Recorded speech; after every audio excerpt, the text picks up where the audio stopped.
lucky numbers in the NFL are 3, 7, 10, and 14. You know how we do in Detroit, son? We do nothing but win. For you right now, are you ready I'm ready. to bite some kneecaps? New England is bad. Real bad. Live the high life. It's a close game.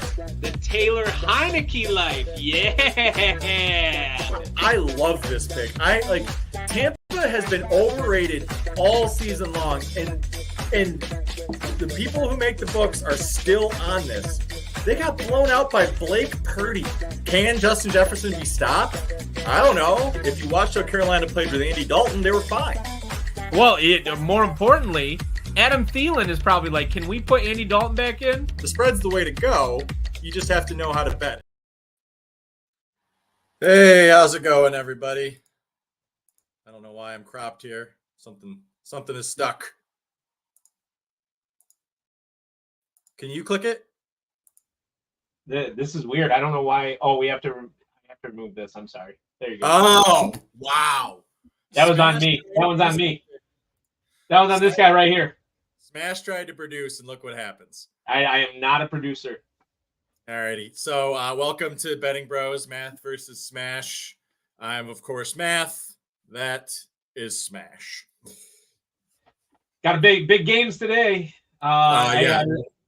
I don't know where my loyalty lies as I pull it out. I got my Chiefs, got my Bills. I did like tough calls there. Well, we all know you're a big Baker Mayfield fan. Oh yeah, such a huge Baker Mayfield fan. I don't like. It'd be a cold day in hell before his jersey's up in this house. I'll tell you that.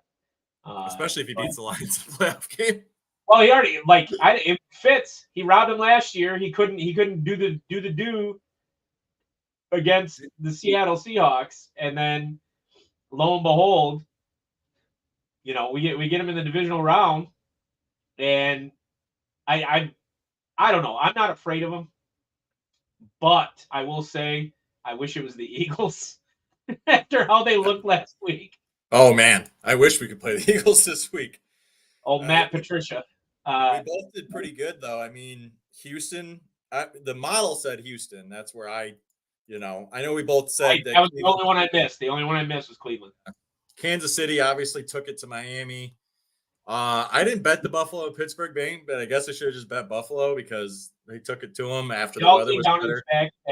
For me, so I got all but one game right. I didn't win any of my bets last week. For the first week this season, I had not a single bet hit. Because I parlayed them all. Yeah, and I mean, if Cook had fallen in the end zone, all Cook had to do was fall in the end zone. And then in the Detroit game, the only thing that I needed was for Amon-Ra to fall in the end zone. And it just came down to I picked the wrong people to score last week. And I've been parlaying anytime touchdowns is tough. That is the one thing. It's you can't even bet against it either. There's no hedge. It's well, I can't bet him not to score a touchdown. Yeah, that's it. There's no not to score, and it's unfortunate. First L for me, to be right about all the games, and I was right about all but one part of each parlay.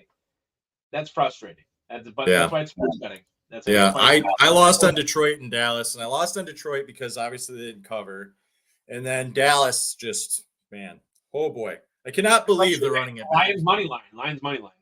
I can't believe they're running it back. It's just unbelievable. But Tampa might have been the easiest bet of the week.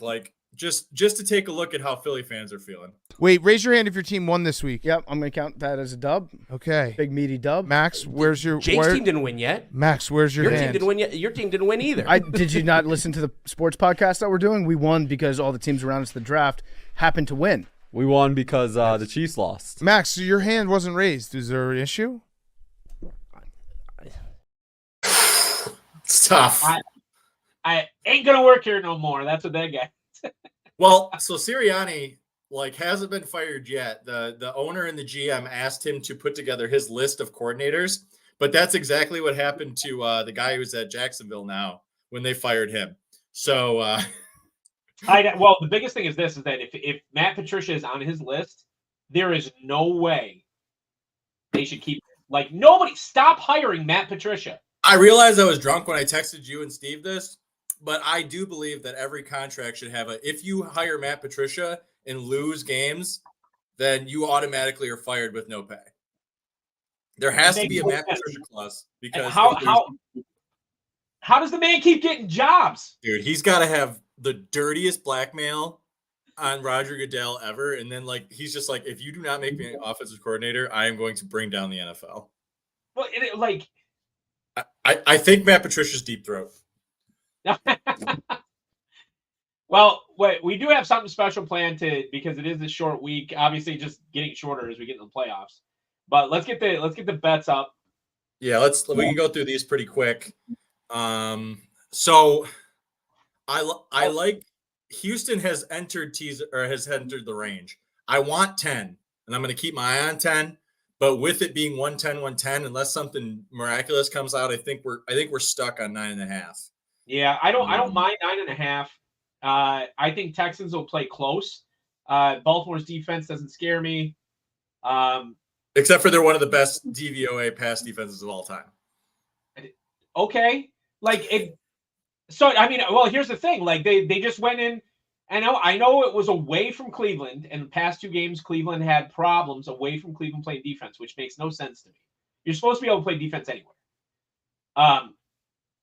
But that Cleveland defense was shredded, and Cleveland's defense is better than Baltimore's defense. Yeah, I mean, to me, 9.5 is such a big number, and it makes sense for the power rankings between these. Look at the next one. It makes no sense. It's the playoffs. Why is it so hard?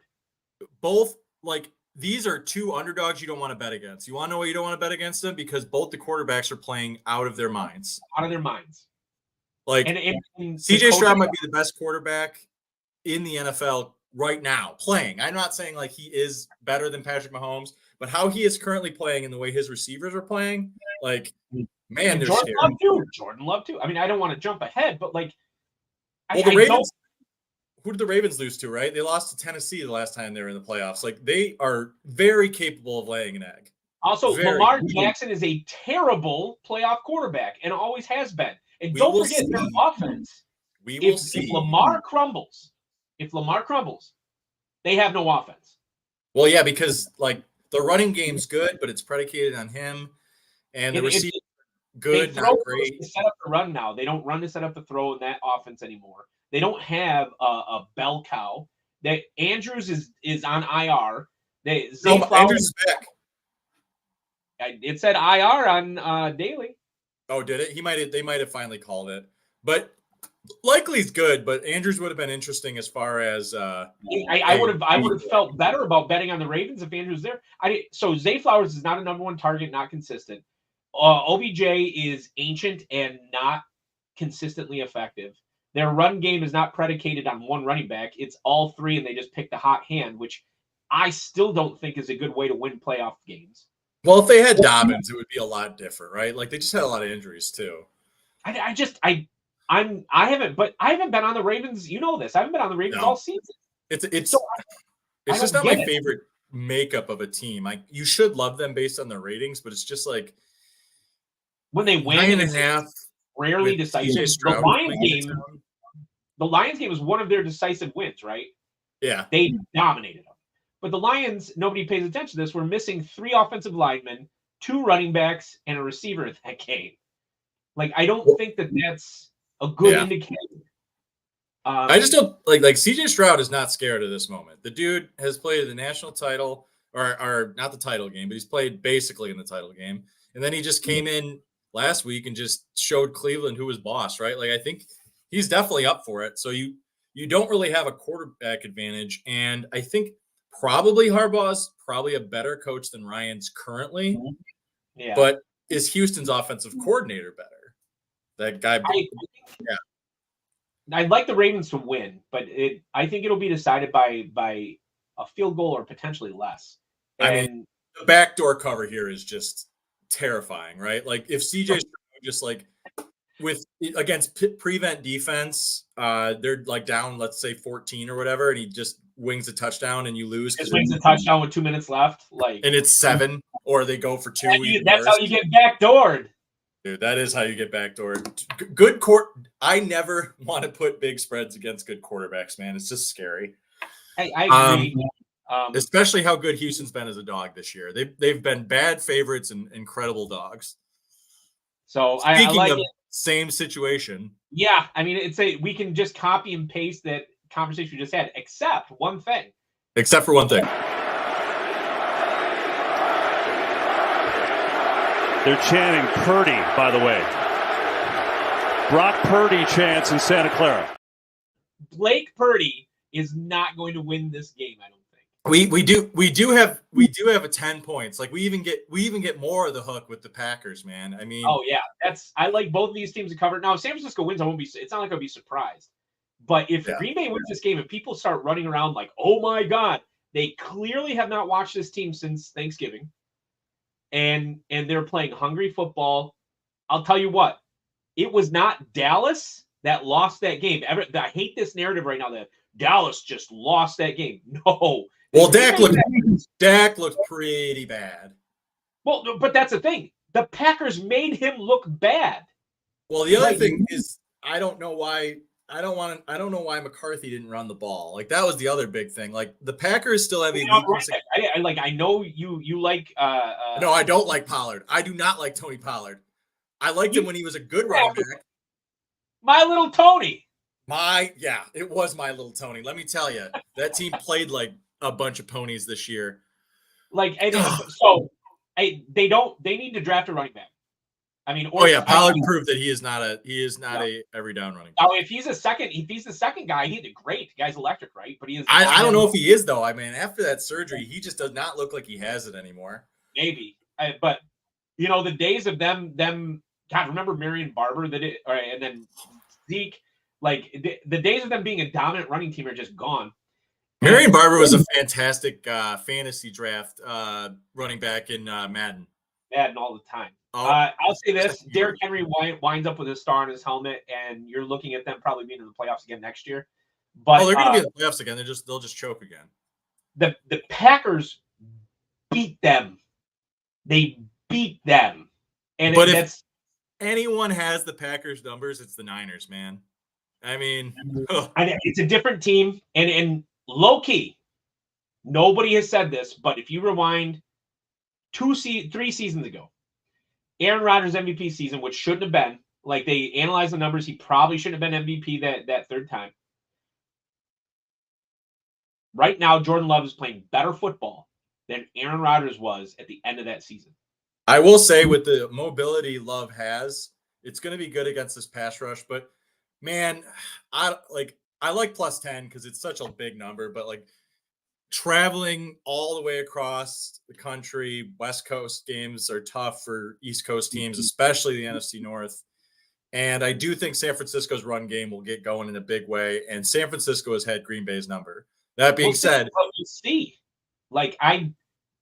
I don't want to play. Out of the two teams, if I'm the Detroit Lions, I want to play the San Francisco 49ers. At home, yeah, definitely. If the Packers beat the Lions at home with this team, I'm done. I don't even know what I'll do. Think about this. That would be for the Super Bowl. The Packers would be coming to Detroit for the Super Bowl, and it would be unsurprising, and not because of everybody in this narrative. Oh, the Lions would turn into the same old Lions. No, they're not the same old Lions. They're amazing. They're a great football team. They're a complete football team. I was just having this conversation with somebody yesterday. I think they are potentially the most complete team left in the playoffs. So, and the thing is, Smash is a smart guy.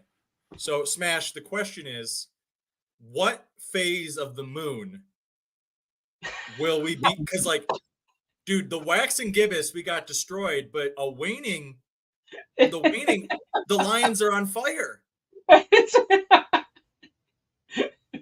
It's the moon, dude. Dan Campbell and the moon. Stats. I would rather go to San Francisco than host the Packers in the NFC Championship. For me, it's just the loss factor is so much less against the if we lose to San Francisco, it's like, oh, we lost to a really talented, good team in their house. If Green Bay comes in feisty and beats us, like dude, I can't even, because what we've talked about this before, but there are a ton of Green Bay fans in Michigan, especially near the lake, and holy crap, I don't want to put up with them. No, and it would be incorrigible. But to this game, if the Niners win, I won't be surprised. If the Packers win, I won't be surprised. But I do know that 10 points is a lot, and I think 10 points is especially a lot in the playoffs. And I think the Packers cover. I think the Packers cover. Plus, the Niners did not play well down the stretch. I would not have sat my starters had I been their head coach. They did not play well. It looked rough. Yeah, but the thing is with the Niners, man, if they're not healthy, like if they're not 100% healthy, like it doesn't work. Like you need Trent, they're such a like, I don't want to say it's a weird way, but they're very finesse. I think I like the Packers to cover. I know I hate this. We're both on the same page in both of these now. I don't even have a lock. I'm trying to think. Do I have a lock? The Detroit Lions, man. I can't go here. This is Carl Aquatine Hunger Force, and this is my Stone Cold Lock of the Century. Dude, not me. Not the spread. I'll tell you that. I want it right here. Every time Tampa plays well, they lay an egg the next Dude, game. no. That was it. Their defense. I'm not. Their offense looked. Dude, Philadelphia might have gotten beat by the Carolina Panthers, man. I take nothing from that game.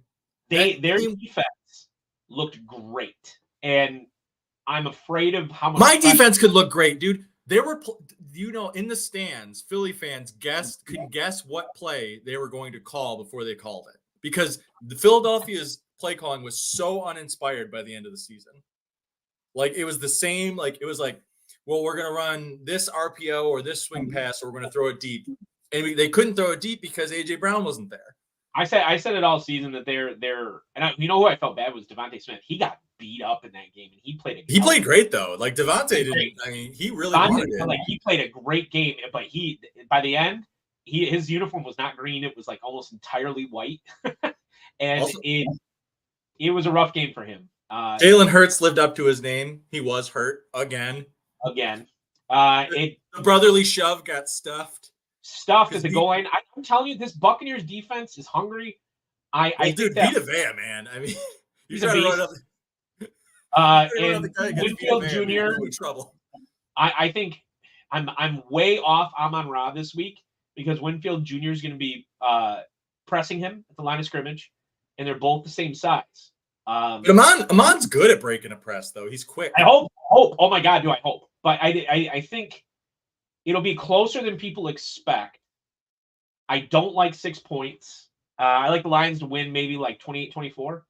Well, yeah, I mean, this is another area where the backdoor is extremely scary because Baker backdoors you in the fourth quarter, and suddenly all the Lions get tight buttholes again, right? Yeah, well, it's just that prevent defense, right? Like we've seen it time and time again.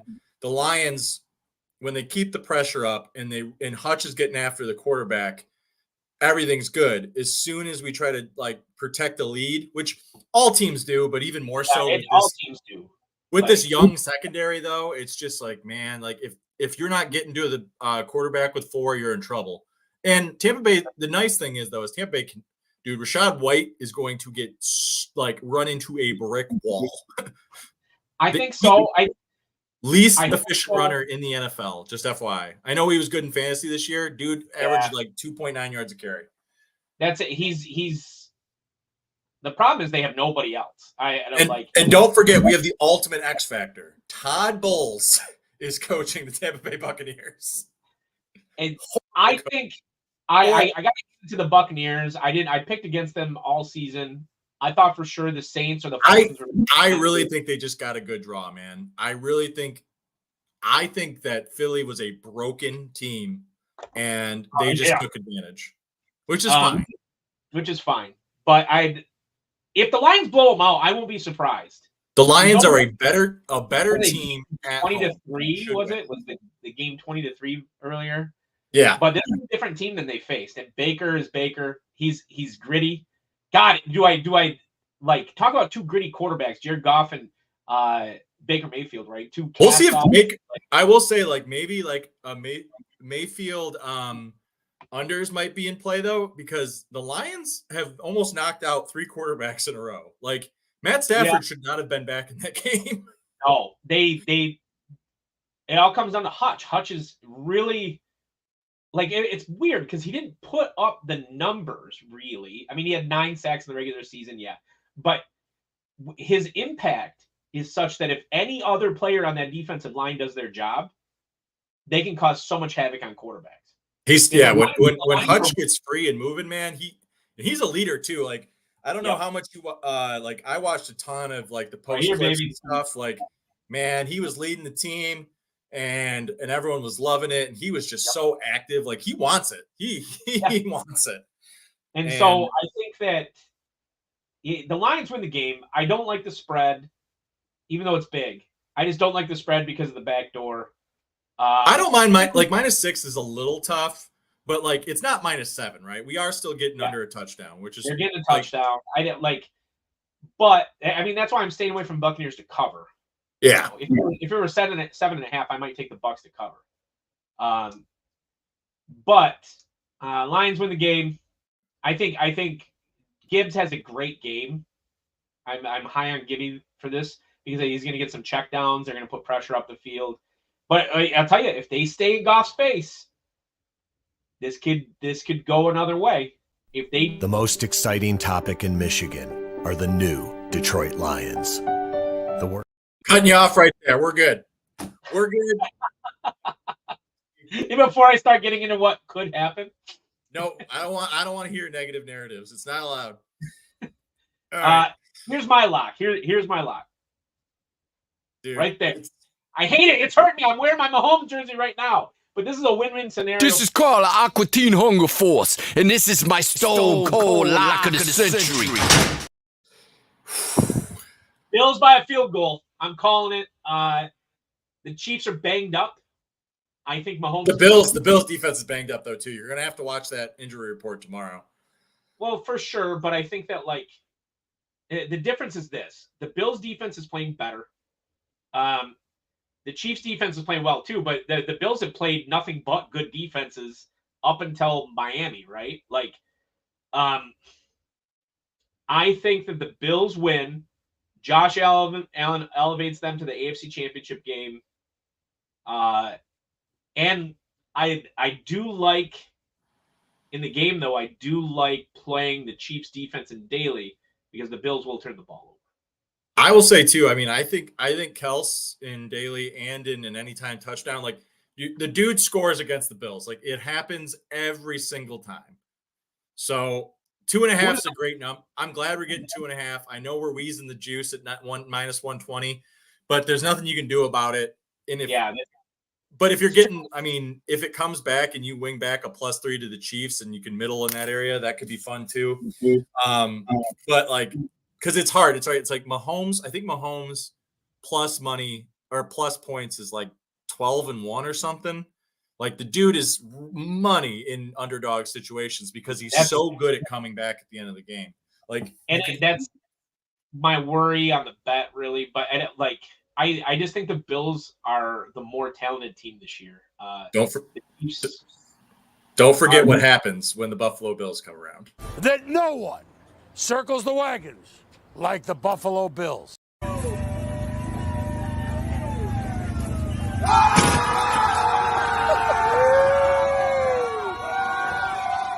Let's go.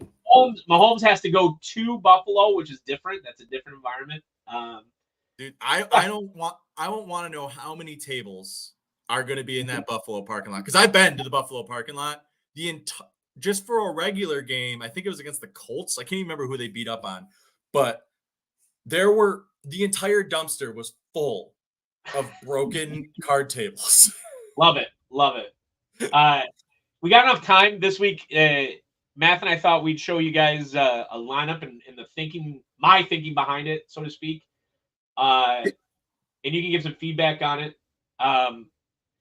So in daily, when you only have, really so few teams to pick from, right? You need to look for this. I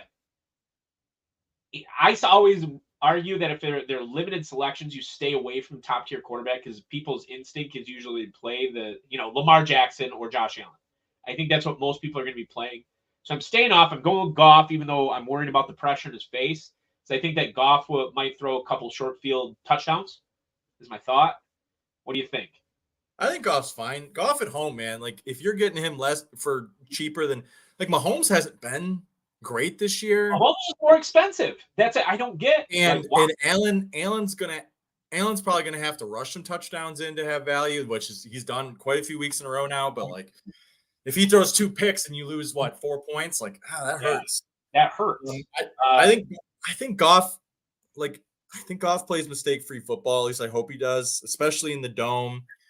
I think our boy Penny Sewell, who's the best offensive lineman in the NFL, rated wise, can keep him upright. That man, Ragnow's looked good. The offensive lines look stout. They were great last week. Donald to check, man. Like, Donald, everybody was like, "Oh, Donald did nothing last week." Yeah, so I think they didn't exactly impress me in the run game last week, and that's why we talked about it before the show. I'm a little iffy both ways on the run game. You'll notice I have Gibbs in there. I think Gibbs, he's not in there at running back as a running back, really. He's in there as a receiver.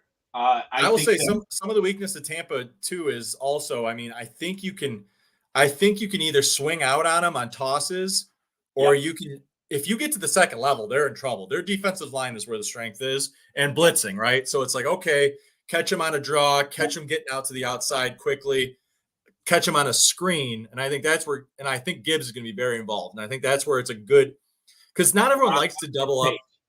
No one likes to stack a receiver or a running back and a quarterback. But like, if you do it with Purdy and McCaffrey, it works all the time. It's the same idea with Goff and Gibbs. Same idea. So it's like, in a way, because they're so expensive, Purdy's really expensive just because of Green Bay's defense. Apparently, people haven't picked up in the past 4 weeks where their defense has been just swarming. But if Purdy's getting loose, and this is where I think the Ayuk play is interesting, is it's McCaffrey and them have brought them so far up to the line of scrimmage, and they're going to play action, and Ayuk's going to go over the top. And I think people will be heavy on Debo too. So like that's and it would. Well, you have to pick one. That's the tough thing about San Francisco. It's either going to be Kittle, Debo, or Ayuk, because McCaffrey is always going to get his, no matter what. Pacheco, I think, has a decent chance of having a good game against a Bills defense that does not stop the run very well. Pacheco's just been money for weeks now, man. This is a different Kansas City Chiefs offense. I'll say he was because Gibbs is such a not, I won't call him a stretch play because he's Gibbs, but I mean, to a certain extent, he's a stretch play just because of the defense he's facing this week. Pacheco was my floor, right? I think that realistically, for him to have under 12 points this game, I would be really, really surprised. You can floor with Pacheco or Cook too. I think either side running back is good in that game. Yep. I think that game's be low scoring. I think the Bills are weaker against the run. I think you're going to get to the fourth quarter with 4 minutes left, and it's going to be 2013 Bills, and we're going to have to figure out if Mahomes is who he is on the road. And I really think that's how it's going to go. It might. It's going to be a tough game. And it's not, like Buffalo's better than it was last week, but it's still Buffalo. It's still cold. It's still snowy, and there's going to be some wind. So we already talked about Ayuk. I think that he's going to be the receiver to go with in San Francisco. Rashee Rice, they throw to him in volume, and that's why he's in there. The volume guy is not Kelsey there anymore. I think honestly though, I'll say, if you want Kansas City players, I don't think you take random shots on bad receivers. Andy Reid has figured out his offense and how he's going to run it, and it's not as good as it's been previously, but he trusts Pacheco, he trusts Travis Kelce, and he trusts Rashee Rice. He doesn't want to. Darius Toney's out, which probably should make this line 2. Yep, but it actually improves the Kansas City Chiefs. So because we're not going to get a bad Darius Toney mistake anywhere. So only injured player to ever increase the odds of his team winning. Kelce dropped 3-4 balls last week. Yeah, he didn't look great last week. He was drops. Jaden Reed has San Francisco. Jaden Reed is my poor man's pick for Deebo Samuel, basically, because I couldn't get Jaden Reed or Dobbs, right? They've kind of picked each week who it might be, and it's just I like Jaden Reed because they run jet sweeps with him. the same way. True. Like that's because they bring him in motion, jet sweep. It's whether you're talking about Amon-Ra or you're talking about Debo, they're both very similar receivers. Getting Reed activated in the game is a big part of their offense. So I wanted that as a kind of like a floor again. Kittle, I had enough money left over to get him in there. I don't like Laporta against a fast defense. I think they're going to be strong against the tight end. Honestly, what I really like is, and it's tough. What's tough too, because Tampa's got not Tampa, but Green Bay has a tough tight end matchup too, because San Francisco's got so much speed. Musgrave. Musgrave and Kraft have been so good all year, and Love has liked throwing to them, so it's tough. Otten for the Buccaneers could have a big game again against the Lions. Lions struggle against tight end, so those are other options. I just think that Kittle. My only worry with this is that you're doubling up Kittle and Ayuk. I don't know if there's been a week where they've both gotten theirs. That's the only thing I worry about. As a coordinator of the Packers, I'm throwing everything at McCaffrey and Debo. That's my focus. See, I don't know if you should though. To me, McCaffrey's like Justin Jefferson, right? You just go, well, Justin Jefferson's going to have his game. I need to stop the rest of the team from beating me. Maybe it's one of the. I don't know. I'm not mad at George Kittle. George Kittle won me a lot of money this year in the fantasy. In a lineup that has some stretch plays, like the one coming up, he's a floor. I honestly don't mind Laporta. My only problem with Laporta is he doesn't have a knee. Well, that's it. Plus the Bucs are just good against tight ends. Demo, here's a stretch play of the week. He got involved early last week against the Rams and then disappeared. My thought was against cover 2, you get them to shove those safeties closer to the box, and then you go over the top, right? I have absolutely no problem playing JMO every week. You want to know why? Because he's under $4,000, and the dude has the potential to have an 80-yard touchdown every single game. He's like Gabe Davis, but $3,000 cheaper for some reason, and I don't know why. But JMO might catch one ball, but that ball is going 80 yards. And we're not playing this lineup to make $1. I have other lineups for that. Yeah, I'm trying. I will say, I mean, you're probably getting pretty weird here with double stacking Ayuk and Kittle without Purdy, right? So I think you get some weirdness there. And then I think my thought was this: is like even though Goff isn't paired with Amon-Ra, we do have the JMO there, and Goff I think is going to be not yardage. He's not going to be yardage guy. He's going to get 3 touchdowns on short field because Baker turns the ball over. And then with the Chiefs, Josh Allen tends to be a turnover guy, and they were cheap. They were $2,600. So, for the quality of defense that they are, like the Chiefs' strength this year is their defense, right? You're talking about they're probably, as far as like the best units on the field, is it the Bills' offense or is it the Chiefs' offense or is it the Chiefs' defense? Like, right? Like, I mean, I also really like the Lions' defense, but they are a little more expensive. They're $3,100 because Baker does turn the ball over. I will say, I really, really think people are sleeping on Detroit's defense right now. Like everything I'm listening to is like, well, Detroit's defense is the worst pass defense currently in the playoffs. Last week. But I'm like, yeah, they limited a absolutely fire passing attack last week to 23 points in a dome. And like field goals. Like, why couldn't they be? They stopped him for field goals. It's like why can't a young team like the Pits or like Green Bay and like the Lions get hot and like a player like Hutch steps into his own in this game? Like the Bills were terrible, right? Like the Bills defense 6 weeks ago was horrendous, and now all of a sudden it's playing well. They're more expensive this week than So this is what I think is a good shot lineup as far as like, and we toyed with it before the show. Ayuk and Kittle playing them together. You need a floor in this lineup, and so I'm trying to get a floor from Pacheco, Ayuk, and Kittle. I like that Ayuk and Kittle are going to be different, right? I think a lot of people are going to be on Debo and McCaffrey, and you're playing both of them, so you're going to get low percentage of ownership. And if they go off, like if you get a touchdown out of each of them, you're going to be way ahead. Yep. And that's a thought. And like we haven't or if talked. Kittle gets like 7 catches or something underneath.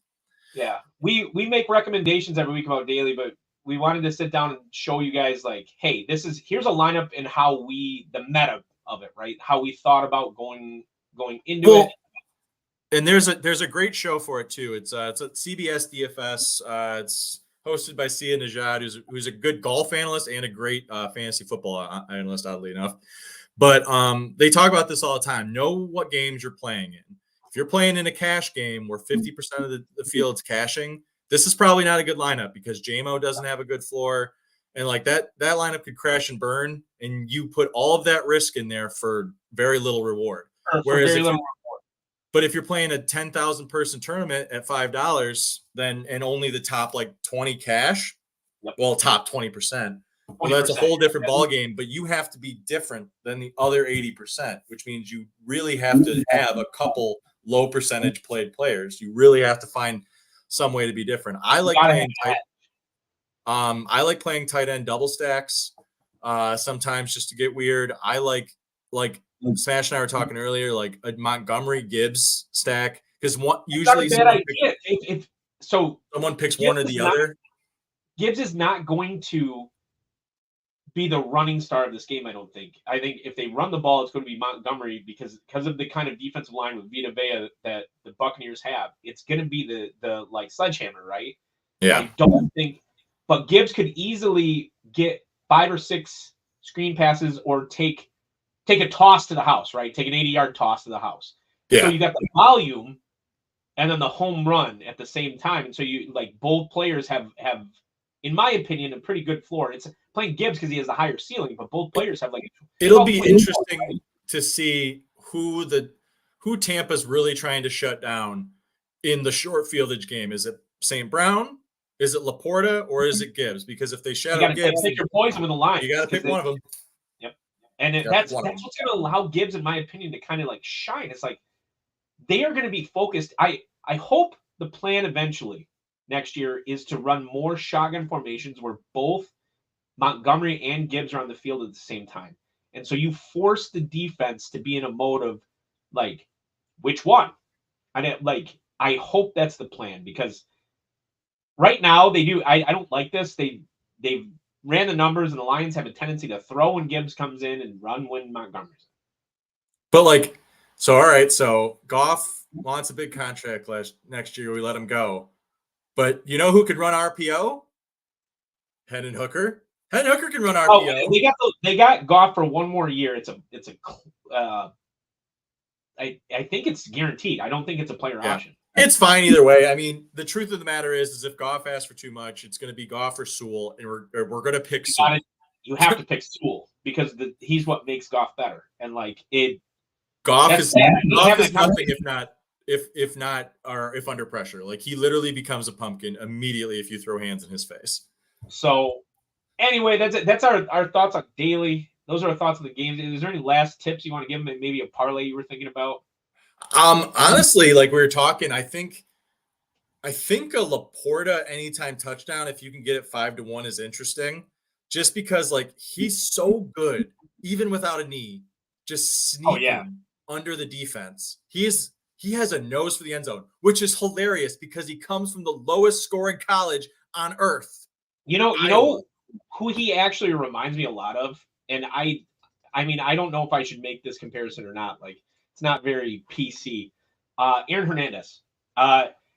Everybody's like, oh, he's kind of like Gronk. He's not like Gronk at all. He's not like Gronk at all.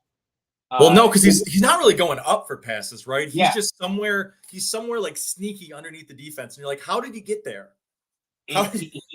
He's not. He also doesn't have that kind of bruiser mentality that Gronk had at times, right? Laporta is a great tight end. He's a decent blocker, but he has this knack, and it reminds me of Aaron Hernandez. When they had both Gronk and Hernandez, and I would love to see them do this. They used to take Aaron Hernandez and put him at tailback. You could do it. Laporta's got this. I wouldn't do it this game because Laporta's knees effed up. But no. I mean healthy Laporta, right? Healthy Laporta, and so they take him and put him at tailback, and suddenly you have this guy who is, I think he's 6'3", 255, and he's got size, and they could hand the ball off to him, I guarantee you. But also swing passes out of the backfield with Laporta and having like another tight end that's bigger than him in front of him blocking. Well, the other guy's a good blocker, right? Who are two backups? I think Zylstra's on IR, so I think it's Mitchell and that really tall one, the one that's 6'7". Mitchell's a good blocker. One of them is a good blocker. I can't remember which one it is, but I think it's the shorter one. But you just put it in. I would do it in the jumbo package with Skipper. Oh man, Skipper's already shown he can catch the ball. Yeah. So that's a threat too. Like I love the pieces that are Penny Sewell.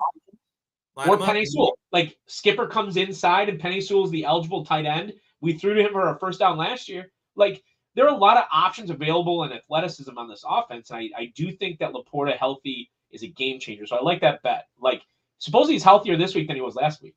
Every time I watch the Lions highlights, because I do not watch the Lions, and I'm still not watching the Lions. I know they won a playoff game, and I know that's technically the rule, but man, I'm not changing up this energy. I'm letting bygones be. I turned my phone off during the first playoff game, and I never turn my phone off. That's how much. Remember, there is no waxing, waning gibbous. Like there is a waxing and waning gibbous. All these things are real, man. You and my wife kicked me out during Thanksgiving. I remember not being allowed in the house. I said that because you were pacing. Like I was like, Jesus Christ, man, you were so nervous. Dude, I can't. I am 100% Billy Bean in the sense that like I can come up with good schemes and math and all this stuff. Like I'm a pretty good analyst, but I want nothing to do with actually watching the product, because as soon as I do, nervousness comes in, bias comes in, all the stuff that I want nothing to do with. It's all going to be figured out. And like we'll see it this week, and next week we'll do. We probably should do a championship special and a Super Bowl special. We probably should. We will. Well, I mean, yeah, it's one game, but we can talk about we talk about DFS lineups. We can talk about Super Bowl MVP. We can talk. There's plenty of future stuff we can talk. Plenty of futures. But I mean, really, we only have 2 episodes left. Yep, and now we got a draft. We'll see. The coaching carousel hasn't been nearly as wild as I thought it was going to be. At least not yet. I was thinking about they could be waiting on the Lions' assistants. Well, there is a lot of teams waiting on the Lions because a lot of people want. Oh God, what's his name? Glenn Johnson. Glenn for some reason, Aaron Glenn. Aaron Glenn is the most sought after assistant in the NFL. That dude can't scheme defense. I'm sorry. He just doesn't make adjustments. That's the thing that's irritated me. I see his defense. But if he's a good leader, who cares? He can find. Sure, if a head coach, just get the right people behind you. I mean, Prisco was talking about that the other day. He's like, I don't understand why so many people are just hiring coordinators. Being a good coordinator does not make you a good head coach. It's a completely different situation. I had a lot of offers to be head coaches early on when I was coaching, and I said this time and time again. I do not think I would be a very good head coach. I'm too emotional. I get crazy on the sideline. So Jack Campbell, you're just going to go for it on weird 4th downs. Oh, Ed, that's the other part is like anytime I've been in a scrimmage, the opposite coach has been like, "What are you doing?" I'm like, "That's the whole point." He's like, "I don't want you to know what I'm doing." Like the Motor City Madman. I wish I'll tell you this. Offensively, the fact that they go for it when they do, I don't know if I could do that. No. But somehow the Lions won their first playoff in 30 years because they hired a coach who does do crazy things like that. That's what it took, man. I don't know how many people out there remember the coaches basically since Wayne Fonts. All the different coaches were like Bobby Ross, Marty Morning, like Steve Mariucci, who they cut way too soon. Mooch did not get a fair shake with the Lions. No, 3 seasons is not a fair shake for transforming what Marty Morningweg basically plummeted into the ground. Another good coordinator, Jim Schwartz, good coordinator. It's like they hired all these good coordinators, and then they hired Matt Patricia, which God knows why, but that's a whole other story. Rod Marinelli, great coordinator. Great coordinator. Literally created the Tampa 2 defense. With him and Dungy. And then Caldwell, who was an amazing head coach, and then sent him packing for absolutely no reason. And no one's given him a job. That's what Like, why I is no one letting he doesn't want one. I don't think he does. I think he's so like I did such a good job for Detroit, and like I got tossed. They showed Tom Moore, who was Peyton Manning's quarterback's coach when he was drafted. So that's how old this guy is, right? Tom Moore is the special assistant to the offensive coordinator for the Tampa Bay Buccaneers. He's 81, I think. 81. I was going to say 70. I think he's 81. I want that job. I want to be the special assistant to the coordinator. That's what I want. I want to be the assistant to the regional manager. What a great job. So your only job is X's and O's. That's it. Right there, right? Your job is to be a sounding board and to be an X's and O's guy. And that's all you do. Give me that job. I would be at least he probably has seen everything, right? It's like 80, literally like at this 60, point. I mean, like 60 years of experience. He's like, oh, I know what's happening here. God, they showed a picture of Bruce Arians. They showed a picture of him way back when Peyton Manning was drafted. I don't know if you've ever done this, but watching the Manning cast was awesome. The Manning cast is for people that know football. I did not realize that. I would have started watching it a long time ago. Well, I think it is now. I think it kind of started a little gimmicky. Like it was always like, oh, we're going to bring Gronk on, or we're going to bring, some movie star on. And then it was like, well, no, people really just like to see Peyton Manning and Eli Manning break down a game because they're really smart and like they're some of the best football minds to ever exist. Yep. And Miranda hated it. She was like, I'm going to go watch the normal broadcast. But I was just eating it up because they were talking strategy. And it's been so long since I've been able to just listen to that level of like football analysis, because people talk about Tony Romo and how he talks. He talks crazy most of the time. I'm like, what are you even talking about? What do you think about that, Jim? But You Better You Bet makes fun and like loves Tony Romo and Jim Nantz like once a week. Like it's like, well, we hated it at first because then Tony Romo kind of changed his style. And it's so weird that there's so much excitement next to Jim Nantz, Mr. Masters. And it's like, God, it's wild broadcast. But it's definitely not heavy on analysis. Anyway, good luck this week in betting. Yep. I've been Smash. Do the math. Smash the like button. Smash the subscribe button. Check out the Scene Snobs. I mean, like I said, Sturdy is going to watch a movie sometime at 2 a.m. and he's going to talk about it with his homies. You got Mick at Night, which is now called The Outcasts. The Outcasts, and we had a great time last night. A lot of people joined in. Yeah, I brought my show back last night. We got Mixology Minutes are back, which are awesome. I have an idea for Smash. I'm going to tell him off air that I think he should do next. So, because I listened to another booze podcast, and we only listen to it when we take long drives because it's the only podcast my wife and I have agreed upon. You don't want to listen to the Buffy podcast for the billionth time? Or Lore Olympus or Fourth Wing or whatever dragon book is currently being read. But but we agreed upon Neat, which is the podcast that we listen to, and it's a really, really good booze podcast. And based on something that I heard today, I was like, well, we could do a Michigan twist on that. And I think it'd be really fun. So we'll be talking about that later. So, and hey, big thing, join the Snob Society, our Discord. There was a technical snafu last night, but I did stream The Fog instead of Roadhouse. I streamed the Fog for a couple people.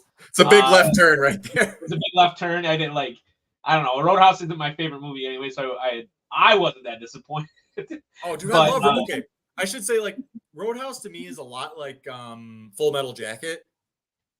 We were dissecting Full Metal Jacket last night on Outcast. Like it's a highly overrated movie. The first part of that movie is still awesome, just because it's one of the only movies that really captures like how like demoralizing and like what actually happens in Basic, as you know. Yeah.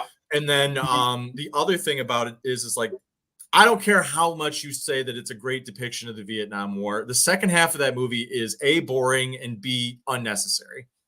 It completely. It has nothing to do with the first part of the movie. Like the first part of the movie could have been World War II. It could have been Vietnam. It could have been the Korean War. It could have been anything. And then and then it becomes this heavy political Vietnam film. And I'm like, I don't think that's what it was. I think you got this one wrong, Kubrick. Check Not us out getting on all of our socials. Join the That is Discord. Yeah, that's a preview though of what happens on all the other shows. Not only are we sports nerds, but we also watch a lot of films. A lot of films. So, thanks for tuning in, everybody, all season. 2 more shows for you, and they'll probably be a little bit shorter just because there just aren't that many games. So sounds good. luck. All right.